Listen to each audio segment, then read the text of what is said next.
welcome to hello everybody, and welcome to MIT Sloan Executive Education's LinkedIn Live event for today, Discover MIT's Advanced Management Program.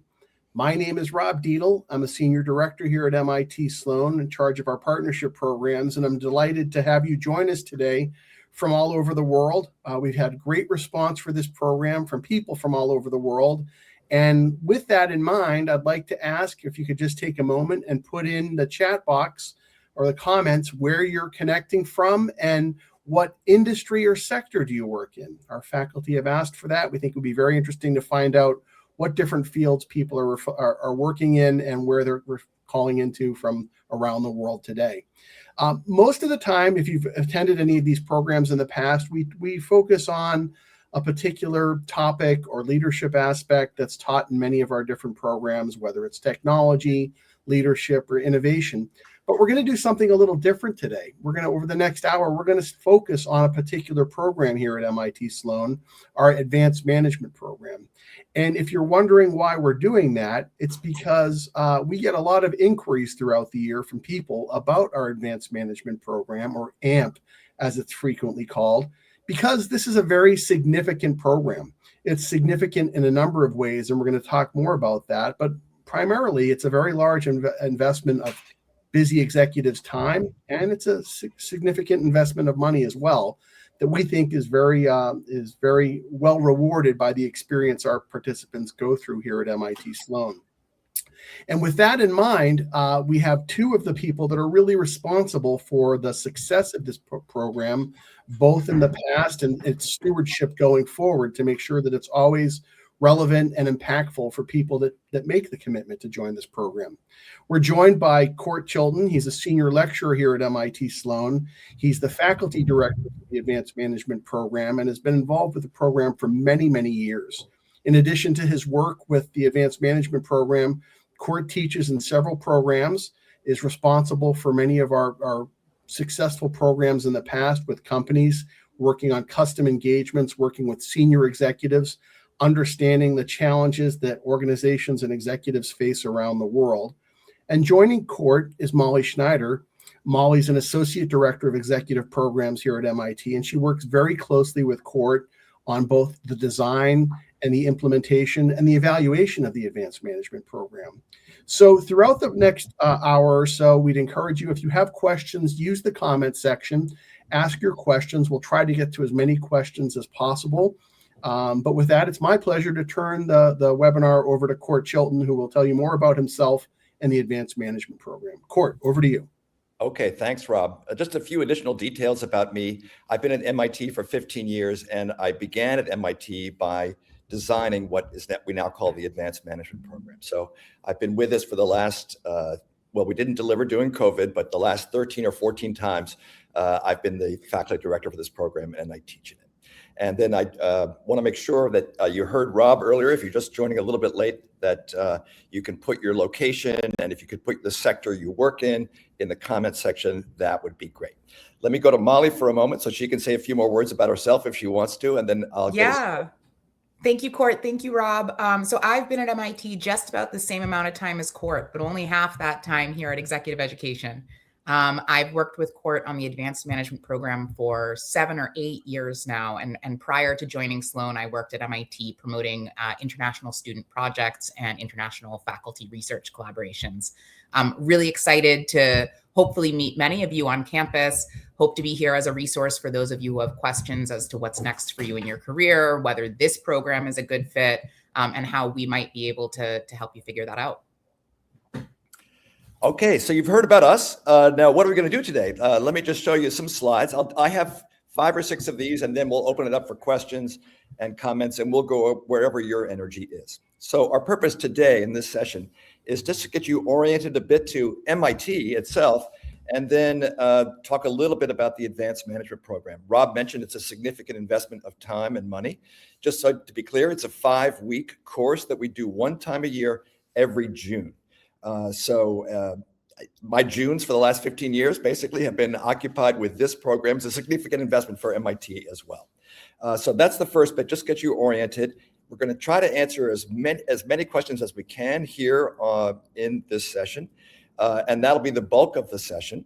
And then what we're planning to cover through your questions and some of the slides I have are the bulleted items that you see here under number 3. So what are the actual objectives of the A&P? What do we hope to deliver to people? What kind of experience? Why certain people choose our advanced management program? There are others. And then how we go about what we do and how we try to get you outside the classroom, as well as we'll talk about what we do in the classroom.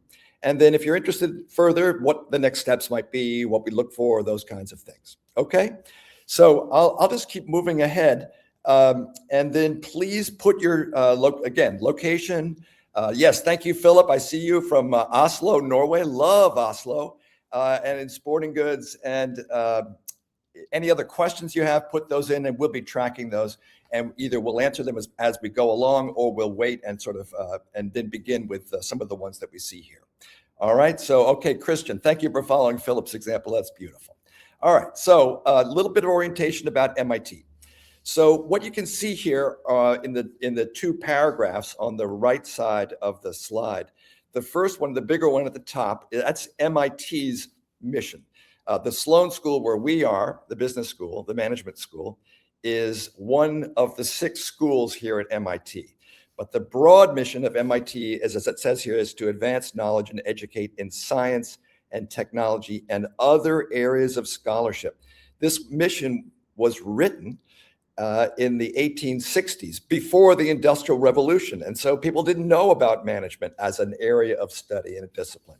And that really, we started to think about that heavily as industrialization developed. So in the 1920s, there were many management courses at MIT. And then due to the donation from Alfred P. Sloan, the head of General Motors, the school was created in the 1950s. And so what's the mission of the school? We think what you see down there in the underlined, the paragraph with underlinings, our mission, we think directly supports the MIT overall mission, which is we develop principled, innovative leaders who improve the world. And we're looking for people for the A&P program who would like to share in that mission, who want to make an impact on the world, who want to do it in a principled and innovative way. So that's why we exist in the world, both MIT and the Sloan Management School. Over on the left, you'll see our original logo. I don't know if you can make it out, but there's 2 characters in the logo. One is on the left is a blacksmith. That was the main technology industry at the time. And then on the right is a scholar reading books. And then deeply embedded there in Latin is mens et manus. A lot of American universities formed around this time, even earlier, like to signal that they were in touch with the wisdom of the ancients. And so they had to have a Latin motto. Ours is mens et manus, which means mind and hand. We began really as an engineering school. And so we don't really think you know anything until you've actually tried to apply it, used your hands, put it out into the world. And so that motto colors everything that we do. And I'll talk a little bit more about how that manifests itself in our classroom, in our approach, in the way we try to interact with the world. So mens et manus, mind in hand, that's how we go about things. So that just gives you a little bit of a sense about who we are. And I'll talk a little bit more from time to time about MIT and why we do what we do, because MIT is sort of, people have a broad awareness of it and they assume, oh, that's where the geeks are, or they associate it with Nobel Prize winners or things like that. And those things are true. We're kind of geeky and nerdy and engineering. But there are other things that you should know about us as well that people don't know as much about, those aspects of us as much. All right. So what are the purposes of the advanced management program? So you'll see that here on this slide. Our goal is to provide an intimate, transformative learning experience in 5 weeks for mid-career executives who seek an integrated, applied approach to their own development. So they're not learning discrete topics, but they're weaving together various disciplines of management.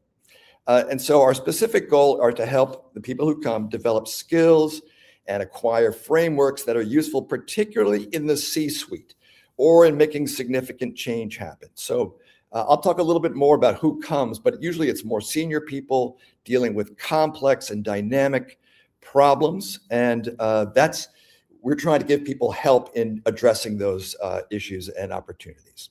So that's the main goal, I would say. But we also want to connect the people that join us for each cohort to each other in a pretty deep way. And we also connect you to prior cohorts. There are 2 days during the 5 weeks in June where previous cohorts, alumni, come and join us for 2 days. So there's a lot of networking across the A&P cohorts. And we also want to get you connected to MIT and out into the culture and the community here. I'll talk a little bit more about what that's like in a second. And the third objective we have is we want to give you inspiration and confidence that you can address some of these really challenging problems. And we do that by getting you out into the ecosystem, seeing what other people are doing, thinking about how you might collaborate with them, those kinds of things. All right, so that's the goal of this. Thanks again I see all the people here that are joining from all over the world. Great, South Africa is here.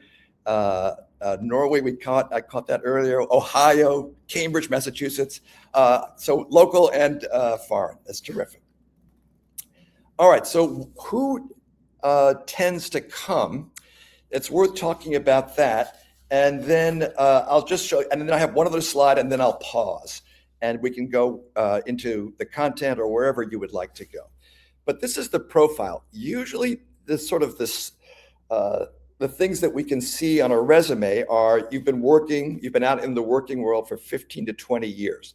You don't have to work in a for-profit organization, but you need to have been working in a larger organization usually, or you have to be running an entrepreneurial organization, an organization that could, if it's run right, scale pretty quickly.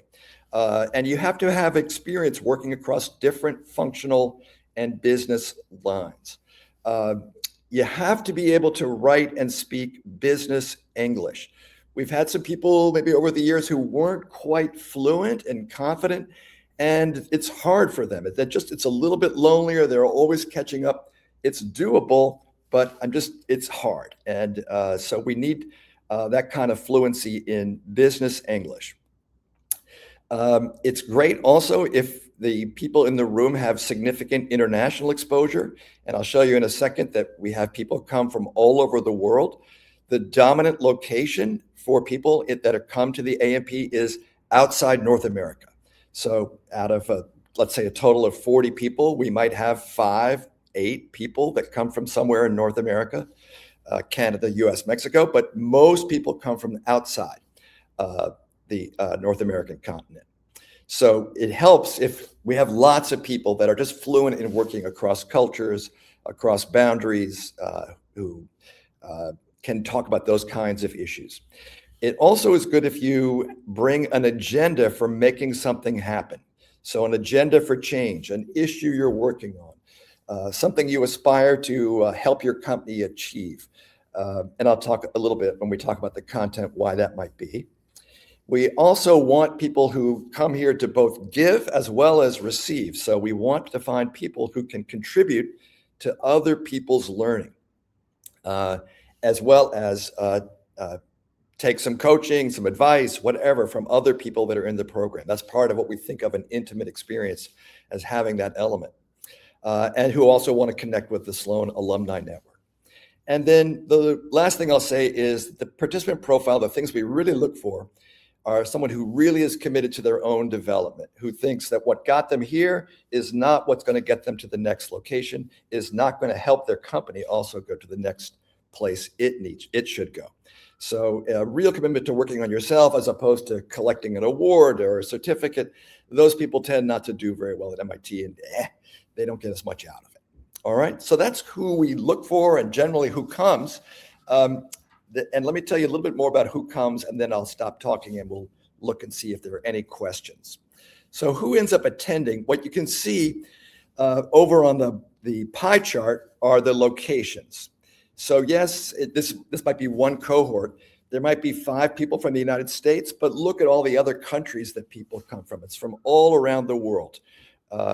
People from Asia, South America, Europe, the Middle East, South Africa, all kinds of regions in the world. And they come from many, many sectors. So yes, because of the history of MIT Sloan and the fact that we do graduate a lot of people into finance and banking and consulting and to government jobs. We tend to get a few more people from those sectors, but generally we see people from across the board. And then that's also true about the functions. So there's not a dominant, people who are in finance or marketing or operations. It's a broad spread. And we think that's terrific because what we're talking about in the 5 weeks are cross-cutting issues, things that every function, every region probably needs to be working on in a company or a fast-moving entrepreneurial venture. So it's really diverse is what I'm hoping you're taking away from this slide, and why we need to do sessions like this, because if we only relied on North America, we probably wouldn't have very many people coming. 5 weeks is, if you're going to come to MIT, generally speaking, people from outside the North America say, I want to do that, and I want to go to MIT one time and really have an intense, rewarding, transformative experience. So that's why we do what we do and why we tend to attract who we attract. The next slide has a bunch of thoughts about content. What do we cover in the program? I'll wait on that just to give you a break from hearing my voice. And I want Molly to be able to come in as well, maybe Rob, just to answer any questions that people have. All questions are good. Just put them in the comments section and we'll do our best to address them as we can. Thanks, Court. Oh, sorry, Rob. No, go right ahead. I was just going to jump in with one thing. Court's really shared the profile of what we're looking for and the profile of people who tend to come. But we've also had people that kind of break the mold that have been excellent fits for the program. So I'll say this early and often, we don't want you to count yourself out. If you feel drawn to this program, if you think you have something to bring and that there's value here for you, you have an open invitation to reach out directly to me, and I'm happy to help you figure out if this program is a good fit at this time. Some of our, some people who have just brought tremendous value to the program have not strictly fit the mold of what we're putting out there.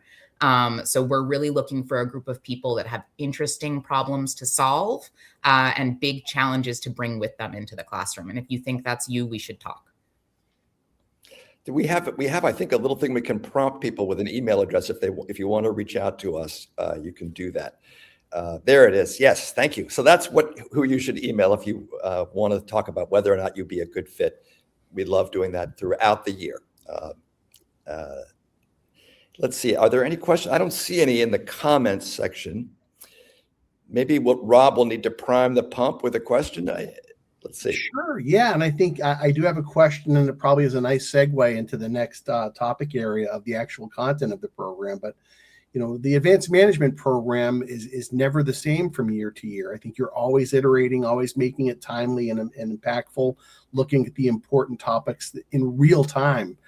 What do you tell participants when they say, well, maybe, I just got an advanced degree, maybe I got my MBA 5 or 10 years ago. Why should I consider the advanced management program? I'd love to know what your response is to that and how that kind of leads into the timeliness and the constant iteration on the design of the program and the topics that you cover. Sure.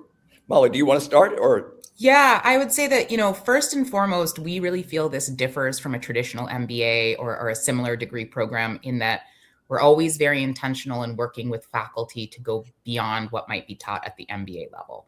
This is designed for senior executives. It's also designed to be, obviously there's theory, there are frameworks, but we want this to be for you very tactical so that you're able to exit the program with a strategy for implementation and with a new toolkit that's for the now. And then the other thing I'll say is that our design on this program is at minimum 20% different year over year. We're constantly iterating. We're hearing from our current and future participants about what is at front of mind, what are the big challenges, what keeps you up at night. And between that and kind of what the trends are out there on the business landscape, that's really what informs what we bring into the classroom year over year. Right. What I would add to that is just as an example of how 20% roughly changes from year to year. Just a few years ago, we were talking about artificial intelligence, and we were talking mostly about machine learning. But now this year, we'll be talking much more about generative AI. A few years further back, we were talking a lot about blockchain and Bitcoin and cryptocurrency. And those things still show up, but they're not as, they don't take a front row seat the way something like generative AI will in the coming program. So we're always renewing it. One other thing I'll say about, and this is about the executive level, let me just go to the next slide. These are the 5 weeks at a glance. It's a little hard to represent all the things that we do, but the red arrows are basically a description of the strategy, development, and implementation process. And so that's why this is really directed at senior executives, because one of the things that people do when they come is we have them work on refreshing their strategy, refreshing their approach to keeping the strategy live and dynamic. And that's how we organize the content of the 5 weeks. So earlier on, we'll see some classic strategy or leadership frameworks that are useful to executives. But then as we move through the 5 weeks, we talk about how do you build the capabilities to execute that strategy? How do you make sure your strategy has enough innovation in it? What are some of the emerging trends that are about to hit your balance sheet or your financial statements in some way? So all those things are part of what we do that make this different than an MBA program. Even though some content might be taught to MBAs, we recontextualize it so it's put into, it's easier for a senior executive to apply, and it's more relevant for a senior executive. That's the main goal of this 5-week program. Let me stop there. So one of the things when I'm speaking with executives about our programs, one of the things that I always mention that really differentiates MIT is that we're all about action learning. You don't come to MIT to just sit and listen to lectures or read a case study. You're going to work. You're going to roll up your sleeves. You're going to learn frameworks, and you're going to apply them in different ways, whether that's simulations, exercises, activities. How do you bring that concept of mind and hand, mens a manos, and action learning into the advanced management program? This is my favorite question to answer, Rob. I don't know if you knew that, but this is why we're distinctive in this. One of the main reasons I think that we're a distinctive program is that we don't do case studies really at all. And many people expect that when they go to a business school with a big reputation, we're one of many in the world like that, but they expect to do business cases and to spend the night prior to coming into the classroom reading the cases and prepping the discussion of the cases and all those kinds of things. We just don't do that. So we'd rather talk about your issues, the problems you're working on, and so we do that right live in the classroom. Now, I mentioned the classroom.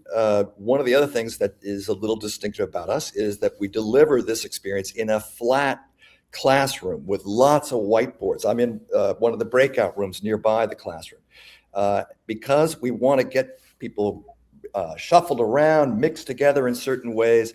We want you to talk to each other easily. It's harder when you're in one of these tiered classrooms that most case discussions typically are done in. We'd rather mix you around and have you talking about your own issues, helping each other, and the professor mixes in.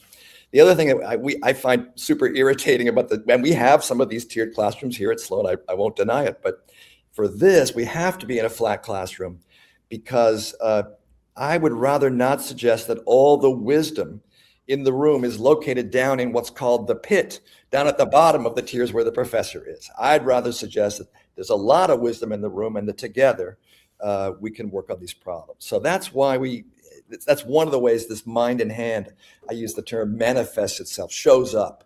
And then you mentioned exercises, simulations.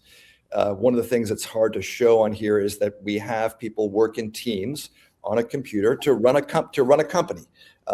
And then apply many of the concepts that we've been talking about. So we use simulations, we use hands-on exercises, we play with Legos for certain reasons that it's not just for fun, but we do it to deliver certain learning points or to help people discover themselves being themselves.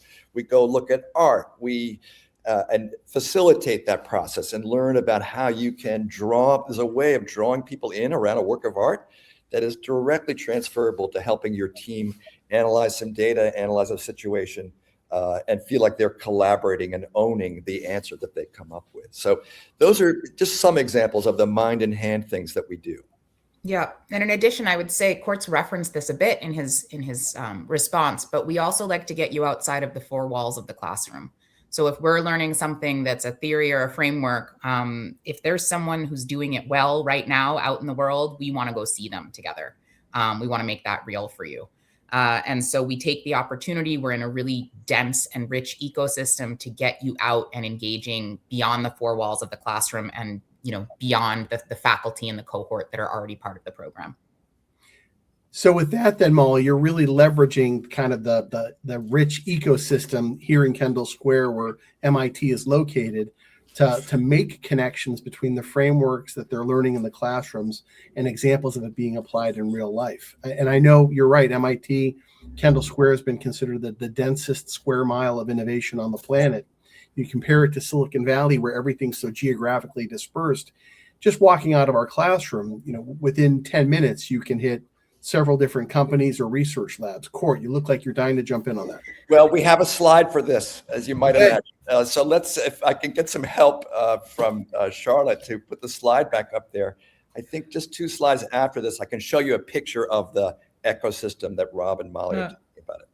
And there it is, okay? So the MIT buildings are in red, and that red oval you see in the lower right, that's where we are, the Sloan School, and where the AMP program is delivered, down in that lower right-hand corner there. The rest of the red buildings are MIT. The dome that I showed you earlier is sort of in that square building just to the left of the oval where there's some open space. So that's the dome. And between us at Sloan and the dome, there's all these science and technology buildings and labs that we go to. But the reason I wanted to show this to you is that look at all the companies, large and small, that are right around us, and they're just right across the street. I'm actually in a building looking across at a building that houses all of the big venture capital firms in the world. If anybody that a company of is significant in that space as an investor, they're sitting right there across the street. And so all the members of an innovative ecosystem are here. So all the stakeholders, the venture is here, the risk capital is here to help companies grow. MIT, a technical university, is here. Large companies like Google, Apple, Microsoft is right next door to us. Microsoft NERD, New England Research and Development, is right there. And so you can go out and be talking to these people, but you can also go out and there's at least 2,000 startups that are all right within the area that you're looking at on the screen here. And they're generally, most innovation hubs in the world usually have sort of a genetic makeup. Different sectors are particularly strong. In our case, the energy sector, the IT and data and software sectors are big here. Bio and pharma companies are huge in this area. And then this is a big area, as you might have imagined, for venture capital. But there are other industries as well. There are a lot of people, turns out, Walt Disney is here, Disney Corporation, Shell Technologies. There's all kinds of people in the retail space are here. And so there are all kinds of interesting companies that we can go see, as Molly was saying, and we go into labs, and we want to get you out of the classroom and into the MIT ecosystem, and also participating in it in a way that reflects that you understand the MIT culture. So we acculturate you to MIT, and then we get you out into the world, is the general idea. And June is a very nice time of year here Yes. in the Boston, Cambridge area to do that. Yes. The picture I was showing you of the dome a little while ago, this one, that's the way it looks in June. It is not how it looks right now. I hate to say it. It's cold and snowy. But that's just to give you a flavor for what it's like. Great. If we could pivot for a moment, I want to talk about the participant experience for the executives that come. Even when we're running one of our open enrollment 2-day programs and people are here, they make connections, and it's intentional. It's the way we design the programs to allow them time to interact with each other and the faculty, to learn about the businesses they come from, the parts of the world they come from, the challenges they face. And inevitably, at the end of a 2-day program, people always say, "I wish I had more time." How does the advanced management program adapt that? You've got a much larger window, the 5 weeks. What kind of connections and collaborations are you forming, and do those endure beyond the program? Yeah, so we see this even in our 2-day programs and our week-long programs, but people, especially with this group of really senior people, it can be lonely at the top within their own companies. It can feel risky to air challenges within the company. And so what we find is that people are in a group of, about 40 people. It's very unlikely they're facing a challenge that no one else is facing or has faced. And so people exit the program with almost their own board of directors they can go back to, and they can bounce ideas off of.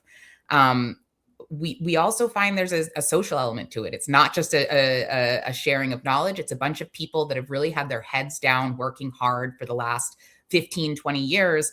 This is the first time people have taken in a long time to really focus on themselves. And so with people co-located, most people choose to stay at the hotel that we reserve.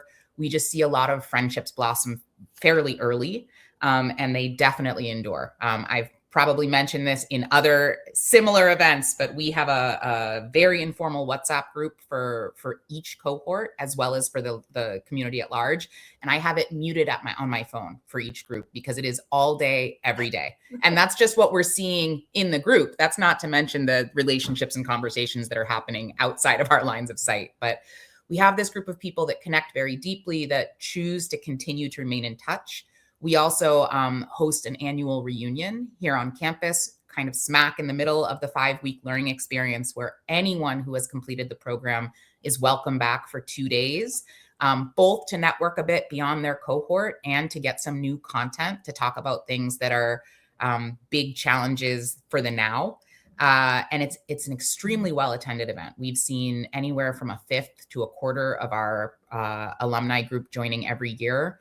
We also have started streaming the content portions for people who can't take the time to make a trip to Cambridge every June. But we have a very active and engaged alumni community.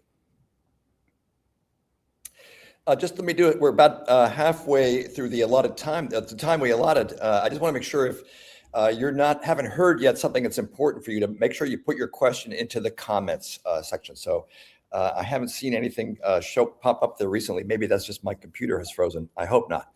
But if you have a question, please, again, put it into the comments, and we'll be delighted to address it.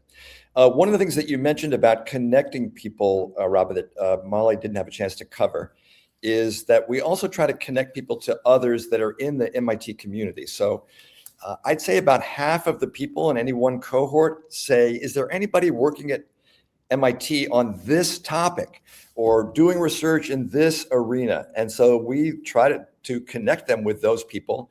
Sometimes while people are here in June, they're able to meet, but very often the meeting happens after the program is over, and people are staying in touch with faculty members, researchers, venture capital people, whatever it is. And we try to make sure that those connections happen. So it's about not just the cohort itself, which we think is super important to have that tight group, but also to connect people within MIT. And MIT is sort of an unusual place. I mentioned before that it's kind of a nerdy culture, but there are other dimensions of how you show up here that we will just try to inculcate in you, so that when you show up outside of our classrooms in the wider community, that people say, oh, clearly that's an MIT person. That's someone who really knows how to do here at MIT. We want to help you do that. So, but we'll also introduce you to others that may not be teaching in the AMP, but could be working on an issue you care about a lot. So in recent years, we had some people say to us, I want to know who's working on real estate investment here. And we connected a couple of people who were big real estate investors in India, and they wanted to have a connection here and think about that, and new materials and real estate development. And so that's not something you would teach in a 5-week management experience, but it's important to those particular people. And so we tried to connect them. with people here who care a lot about that. And we've had people who talked about, I want to get leather out of my supply chain. I'm a shoe company and I sell shoes, both wholesale and retail. And I really would like to get leather out of our supply chain. Is anybody working on that? It turns out at MIT, there is. So we connected them and they now have a very different supply chain. That's great to hear.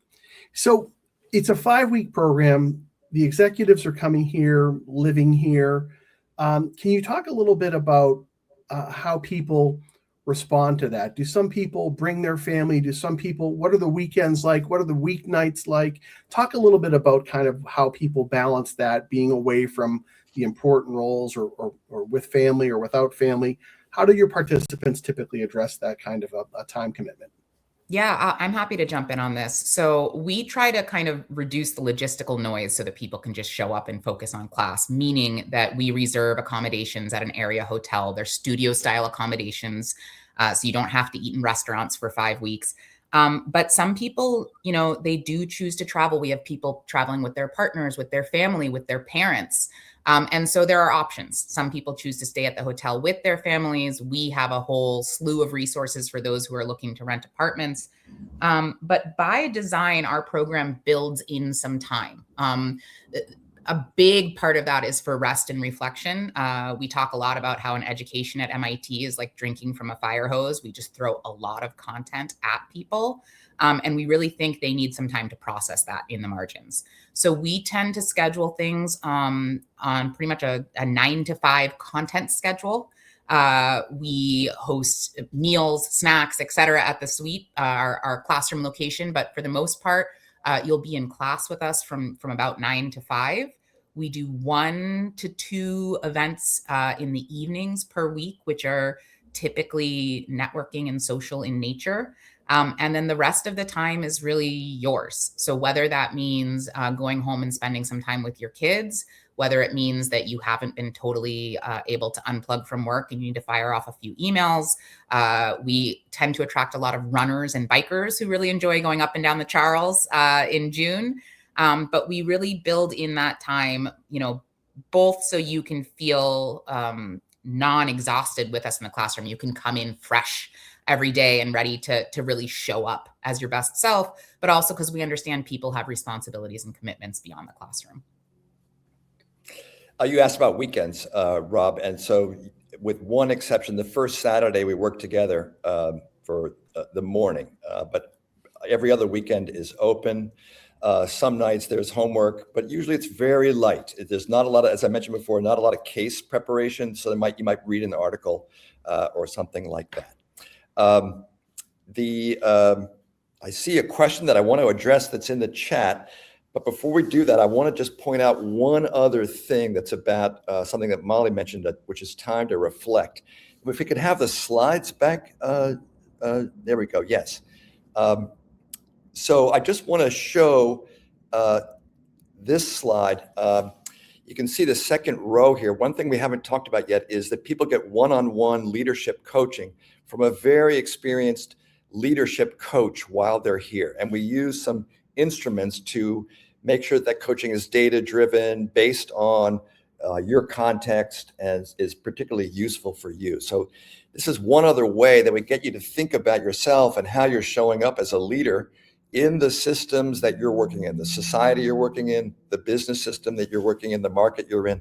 And so that's a significant part of the program. And where we just give you time to take a breath and talk to someone who doesn't have an agenda, doesn't share your data with us even. And so it's like a way to really get someone who's a thought partner for you about how you need to show up as a leader.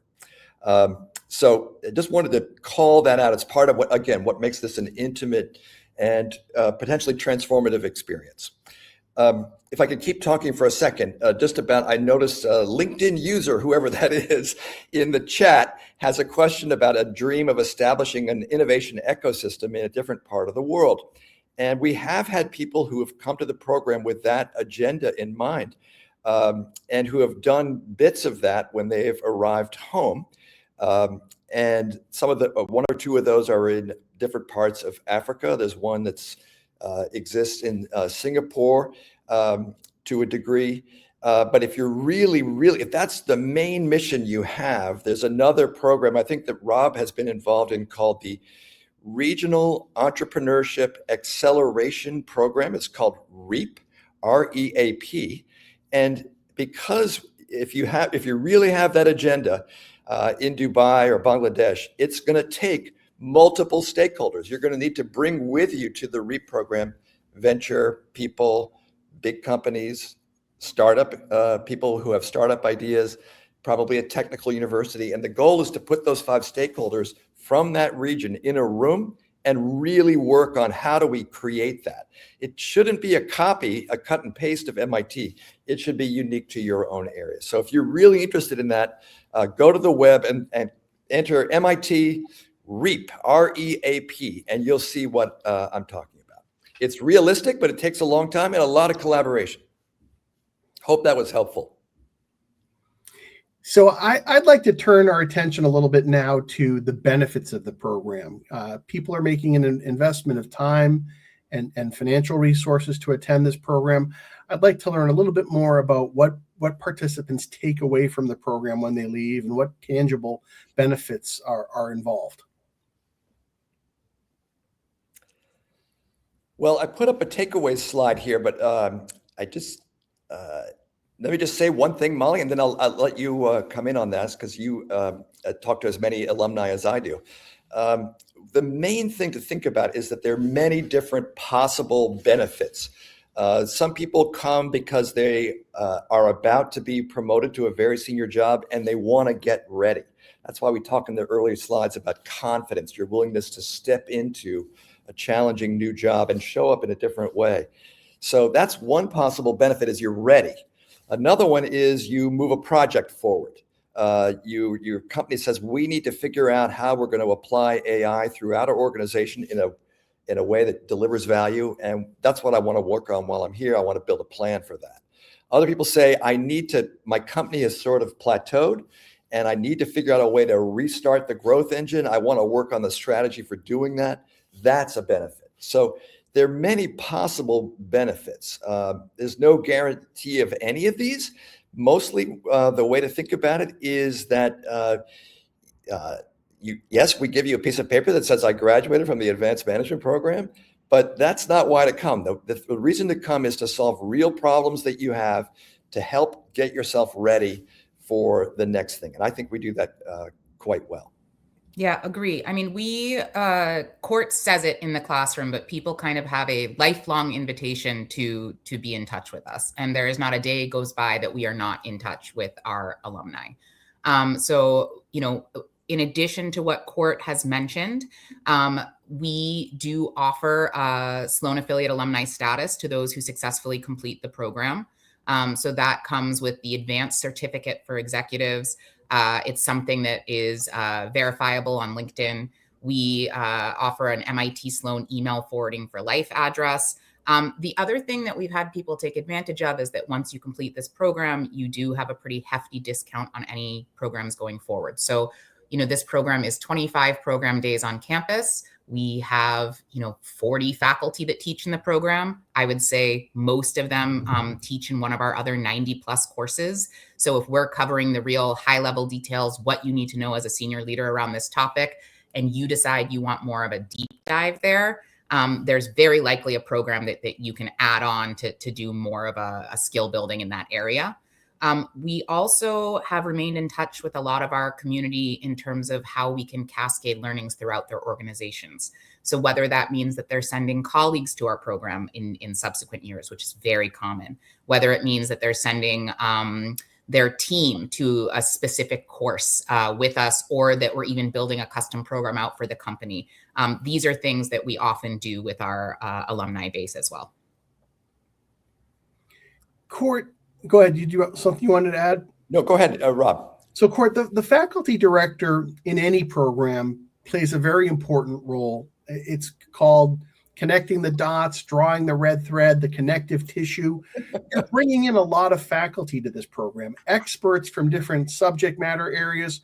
As faculty director, I've seen you do it. It's something you call walking the board. But how do you do that? How do you connect the dots and make sure that each day, each module, each morning builds off of each other. And at the end, you pull it all together into a coherent summary that people really kind of capstones the program. I'd love to hear more on how you do that. Yeah, a couple of thoughts right away. I showed this slide before that had the content on it. So one way we try to keep all the content organized and manageable for people, it's a lot, is that it's organized around the process of developing a strategy, these red arrows that are here. And so people always have a way to hook. We're talking about this broad topic and strategy this week, and then here are the things that support that effort. So that's one thing, is the structure of the content. And the second thing that we try to do is put in periods where people just talk about, what did you take on board from yesterday? What resonated? What didn't? How could you apply this in this in this context? So that's done every day to try to help people integrate the ideas. And then you mentioned walking the board. I'm in front of a whiteboard. We have whiteboards everywhere here. I try to basically put my notes for that day's sessions onto the board. So the framework, the brand names, the illustrations of things that we've talked about, jokes that people said that were particularly memorable. I try to get all of that onto the whiteboards all around the room across all of the 5 weeks, and then periodically walk the board to say, remember we talked about this on Monday? Do you see how this connects to what we're talking about today? So things like that are what help people, I hope, experience the content in an integrative way, in a way where the content builds on itself, so that people can then develop a coherent, multidimensional plan. That's what it's going to take to make a difference back home. You can't just do one thing. You can't do only finance, only operations. You're going to need to do multidisciplinary things at home with a wide variety of stakeholders and people, and you're going to need to be able to lead that. So that's why we believe in this sort of integrative, multidimensional, intimate experience that we're trying to deliver. And really all of that work that Court does, our other faculty directors, our program directors, is preparing you for reentry. We've learned from our alumni group that when you're with us in the classroom, when you're unplugged from work, when you have access to your peers and faculty, that you can get a lot of clarity. And if we don't take the time to really chart an intentional path forwards and pull all of the things that you've learned together into a plan, when you're arriving, back at work, it can be really easy to slip into former habits and return to business as usual. So, we're thinking about this as an opportunity for a transformative learning journey, learning experience for you. And a big part of that is integration and a plan for the future. So if people that are joining us today are interested in pursuing the advanced management program, can you tell me a little bit about the process and the timeline, the amount of effort or pre-work that's required? Let's say they want to get started on this process right away. What leads up to actually arriving here on the campus in June? Yes. So we have a very light application, which is the first step. If you're not sure if the program's for you, I'm happy to chat before you fill that out. But it really is, a CV or your LinkedIn profile and 3 questions so that we can get to know you. We then have a brief interview. Once you're accepted to the program, you might not hear from us for a few months. So you have an open invitation to reach out. But the pre-work really starts, I'd say, 6 to 8 weeks before the program.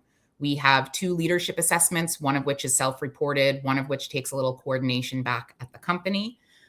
We have pre-reads and some short videos that you need to either read or view either before your arrival on campus or before you meet with the specific faculty. So some of that pre-work might not be due until the 4th week of the program. The other thing that we started offering, Court, maybe 3-4 years ago, was a series of webinars leading up to the program. They're offered around this time, so mornings in Boston. We do record them because we're aware that people are on all sorts of different time zones before we all, get together in the classroom in Cambridge. Some people have work travel, so we do record these. But the intent of these, one of them is purely an orientation, a look forward to the learning journey, an opportunity to meet your peers. But the other topics are really things we want to give you a little time to think about while you're still back in the office. So is there any data you need to collect? Are there any conversations you need to have with your colleagues to to come into the session that you'll then have on campus appropriately informed. So I'd say we offer 4 to 5 of these in the 6 weeks leading up to the program, so that when you join us in the classroom, you're really able to hit the ground running. Court, is there anything I'm missing in terms of pre-work or prep for the program? I think that's it. We want to make sure that you have some friends before you get here. And that's why we do that's one of the, it's surface, I thought, but it's one of the reasons that we have these online sessions ahead of time. So you can meet some people, get a flavor for who they are, what they're thinking about. And then, as Molly said, we also want to give you an example. We can do this online of men's at Manus, so that you're used to the way we work before we get here, and that you can then go off and maybe apply some of these frameworks before you ever arrive. And so you'll arrive here with a much richer data set and set of understanding. So as Molly says, you can hit the ground running. The other thing I will call out just about our application process, there is no commitment at the time that you apply. It's an opportunity to engage in a further conversation with us. You do add the course to your cart, but there's no payment due at the time that you apply. I will say that if this is something you know you're interested in, it is worth it to apply before the end of the year, because there is a slight discount you'll be able to access you'll be able to access 2025 pricing instead of 2026. So if you're on the fence, there's no commitment. Fill out the application. We'll have a conversation, and it'll allow you to access that slight discount. We're running towards the end of the time, and I want to make sure we just highlight sort of what makes this experience a little different, and then and we can open it up for some questions. The things that I've said a couple of times, and I just want to make sure you had the facts around these things. I talked about an intimate experience and a transformative experience. And the way we think that happens is our cohort, relative to the size of the cohorts that in other advanced management programs, is quite a bit smaller. So what that means factually is that you'll be here with 35, 45 people in that range. And when we do that, we tend to get much more connection between people. Other AMPs often have 80 people, more than 100 people, and they're not working on their own issues together. They're working on cases. So that's what we mean by intimate. And that's attractive for a lot of people who love that kind of way of learning about deep and complex problems. And the other thing I would say about sort of what's different is sort of this mind and hand approach. So lots of exercises, lots of breakout sessions, a lot of interactivity. MIT just believes in doing it that way. And we have since day one with sort of the way we began as an engineering school. And then the other thing I would say about what differentiates us, just sort of the rich, it's vibrant ecosystem here. I mean, you can feel the pulse when you go into a coffee shop here. You can just feel it. People are working on important things that could make a difference out in the world. They can see that MIT welcomes people from the wider world and itself gets out into the wider world. So many of our faculty are doing research in Africa and Asia. It's a very global place. And then locally here, it's a really rich and vibrant place. So that's attractive to a lot of people. So I just wanted to make those three distinctions particularly clear to people. And any other questions? I want to make sure we get some from our group that's on here. If there are any questions, please feel free to type them into the comment section. I'd like to hear a little bit more about how you celebrate the accomplishment at the end of the 5 weeks. Is there a ceremony? What do you do? They've invested time, money, hard work, and effort. How do you celebrate their accomplishment at the end of the program? Yeah, I mean, the first thing I will say is 5 weeks feels like a long time when you're preparing to be out of office, but it absolutely flies when we're in the classroom. It's always shocking when we're at the 5th week. Our 5th week is a dual purpose week. So it's a capstone where we're preparing for reentry in the future, but it's also a week to celebrate. So we take opportunity to get every single voice in the room, understand, what the impact has been, what people's plans are going forward. And then we do a couple things to celebrate. We do a little riverboat cruise on the Charles. We have a ceremony, a certificate ceremony where people invite their family or friends to celebrate with them. We have a little, toast of alcoholic and non-alcoholic bubbles. And we appreciate the time and commitment that people have come to spend with us on campus. Wonderful. So we do have a few minutes left. If anybody would like to add any final questions, I guess my final question while we're waiting for anything from the audience, we're closing out the books on 2025. It's been, so much change, so much acceleration, so many challenges to businesses and industries around the world, whether it's the rapid adoption and deployment of AI, geopolitical situations. As you both look ahead to 2026 and you're engaging with the faculty in the planning, what excites you the most about the advanced management program in 2026?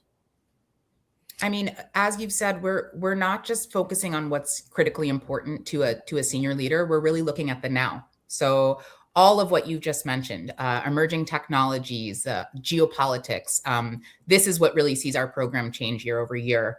We have been discussing kind of not just what it takes to be a leader, but a leader in this time, a leader in the age of AI. That's coming into our program a lot this summer in a way that, we've addressed AI for years, but maybe a more strategic approach.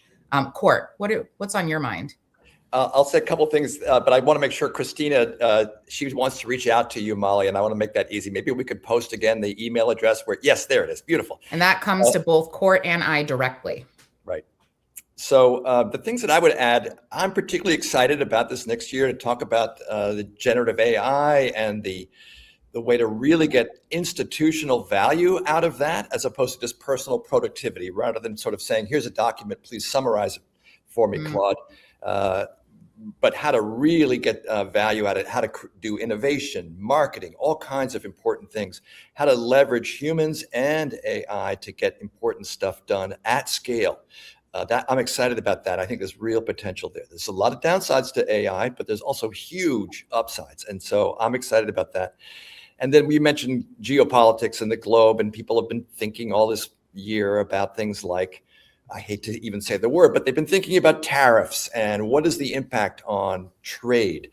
And so I'm always excited to see this particular professor who we have every year named Roberto Rigobon. You can Google him. You'll see why we have him every year, because he's very thoughtful on these issues as well as economics generally. What's going through the mind of the finance minister for Bangladesh or the UK or the US. But also he works as an economist on issues like human trafficking and people abusing crypto and using it for illegal transactions. He actually is adding value to the world by working on those issues too. So I'm super excited to get a really applied perspective on some of these things that are troubling lots of areas in the world. I think it builds my confidence that we can beat back the forces of darkness. We can make a difference somehow by thinking in the systemic systems way that MIT is particularly known for. Just to piggyback on Court, I just want to share that people are often surprised by the energy in the classroom when they join us. It's a lot of interesting people talking about big challenges, but the tone in the room is just so exciting. And whether that's coming from, again, people focusing on themselves for the first time in 20 years, whether they're pulling that energy and excitement from the people they're bumping into in the ecosystem, it's just a very positive environment to be working on yourself. So we hope to get a lot of, interested people reaching out over the next couple of weeks to chat. Well, Court and Molly, I want to thank you both for your time. I think you've shared some wonderful insight into the advanced management program, what makes it unique, what makes it so special. It's clearly a flagship program for us here at MIT Sloan Executive Education, and that's why we've entrusted both of you year after year to deliver such an impactful program. I hope everybody in the audience has benefited from our time together today. I hope that you'll consider the advanced management program this June or in the future. Don't forget that we have a wide range of programs as well that are available on campus, online, self-paced. We really try to meet our executive learners wherever they are and have an option for everyone. So do consider the advanced management program. Visit our website to learn more, reach out via email, and we hope to welcome you to the campus in June, or if not in June, in other ways that we offer our programs to our audience. So thank you again for all your time. Wishing everybody the best for the upcoming holidays. Thank you, Rob. Thank you, Rob.